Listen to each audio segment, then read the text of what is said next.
So hello दोस्तों, स्वागत है आपका अपने चैनल डेली जीके में। तो आज हम बात करने वाले हैं हिस्ट्री के कुछ इंपॉर्टेंट टॉपिक्स के बारे में। तो आज का जो हमारा टॉपिक होगा वो होगा रोलेट एक्ट। रोलेट एक्ट 19 मार्च 1919 में आया था। तो चलिए इसके बारे में डिटेल में चर्चा करते हैं कि ये एक्ट क्या था और क्यों आया था। रोलेट एक्ट, ये जो एक्ट है ये 19 मार्च 1919 में आया था। This act passed by the Imperial Legislative Council, which gave power to Britishers to arrest any person without any trial। मतलब ये जो एक्ट था ये पास किया गया था इंपीरियल लेजिस्लेटिव काउंसिल के द्वारा। इस एक्ट में ब्रिटिशर्स को पावर दे दी गई थी, वो किसी भी आदमी को, मतलब इंडिया में किसी को भी शक के आधार पर उसको अरेस्ट कर सकते हैं, उसकी कोई सुनवाई नहीं की जाएगी। This act present by the sir Sydney Rowlatt. इस एक्ट के जो चेयरमैन थे या जो इस एक्ट को जिन्होंने प्रेजेंट किया था उनका नाम था सर सिडनी रॉलेट। दिस में the main purpose of this act to suppress the revolution. मतलब ये जो रॉलेट एक्ट आया था, इस एक्ट का सिर्फ एक ही मोटिव था कि जो उस समय क्रांति चल रही थी देश में उसको और बढ़ावा करना था, उसको शांत नहीं करना, बस उसमें और जैसे कहते हैं ना आग में घी डालना, इसका वो काम था। मतलब उसको रेवोल्यूशन को, क्रांति को बढ़ाए रखना था। इसके बाद क्या, original name and law title of this article, this act was anarchical and revolutionary crime act of 1919। बहुत इंपॉर्टेंट पॉइंट है दोस्तों, ये यूपीएससी के क्वेश्चन में भी पूछा गया था कि ओरिजिनल नेम, रोलेट एक्ट का जो ओरिजिनल नेम है या लॉन्ग टाइटल है उस क्या है। तो इसका जो राइट आंसर है वो है anarchical and revolutionary crimes act of 1919। Rowlatt act के खिलाफ गांधी जी ने इसको ऑल्सो ब्लैक लॉ या ब्लैक एक्ट भी कहा था, रोलेट एक्ट को। इसके बाद है कि this act basically extended the emergency provision imposed by the defence of India act 1915 and that was pass during the first world war.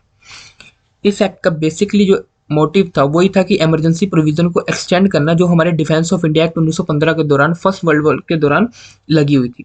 इसमें उसको शांत करना नहीं, मतलब वही बात, इमरजेंसी प्रोविजन को एक्सटेंड करना, क्रांति को भड़काते रहना, मसला सोल्व नहीं करना, उसको और बढ़ाना। This act was also describe as no दलील, नो वकील एंड नो अपील। जैसा कि मैंने आपको पहले बताया, इस एक्ट में शक के आधार पर किसी को भी अरेस्ट किया जा सकता, ना उसकी वो दलील सुनी जाएगी, ना ही उसका कोई वकील होगा जिसके वो आगे आगे अपने पॉइंट्स रख सके। इसके ऊपर बस शक किया, उसको अरेस्ट किया और कुछ नहीं। इसलिए इस एक्ट को नो दलील, नो वकील एंड नो अपील के नाम से भी जाना जाता है। For this unjust Rowlatt act pass by the British government, Gandhi ji started non violent satyagraha. ये जो अनजस्टिस ही हो रहा था इंडियंस के साथ, इसमें जो रोलेट एक्ट है इसके लिए गांधी जी ने एक नॉन वायलेंट सत्याग्रह चलाया जिसको कहते थे Rowlatt satyagraha. Rowlatt satyagraha, under this Rowlatt satyagraha छोटी छोटी सिटीज में small small movements are started in different cities of India. मतलब इंडिया के अलग अलग शहरों में छोटी छोटी मूवमेंट्स चलानी शुरू कर दी जिससे कि इस रोलेट एक्ट को खत्म किया जा सके। On 6 April Gandhi ji started hartal in all over India. This hartal was successful in Delhi and Punjab. India के अलग अलग शहरों में तो चल ही रहता है, पर उसके साथ साथ ये जो मेन ये हड़ताल करवाई थी गांधी जी ने 6 अप्रैल को, ये बेसिकली मेन दिल्ली और पंजाब में बहुत ज़्यादा सक्सेसफुल रही थी। मतलब वहाँ पे काफ़ी मात्रा में हड़ताल हुई भी थी और इसका नॉन वायलेंट सत्याग्रह जो हमारा रोलेट एक्ट है इसका मोटिव भी कंप्लीट हो रहा था। The protest were very intense in Punjab. Punjab में इसका काफ़ी अच्छा प्रभाव पड़ रहा था, बहुत माहौल ख़राब हो चुका था उस प्रोटेस्ट से। On 9 April 2 Congress leader doctor Satyapal and doctor Saifuddin Kitchlew were arrested.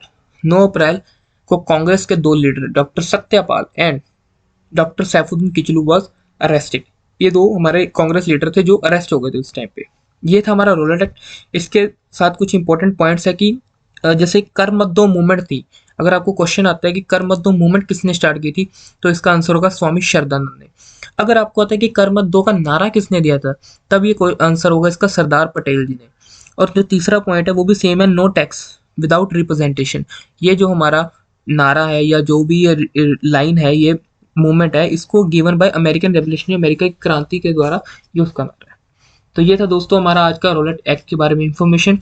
अगली वीडियो में हम बात करेंगे जलियांवाला बाग के बारे में, उसके बाद उस मसले पे बात करने के लिए जो हंटर कमेटी बनी थी उसके बारे में डिटेल में चर्चा करेंगे। तो चैनल को लाइक करिए, सब्सक्राइब करिए और शेयर करते रहिए। Thanks for watching.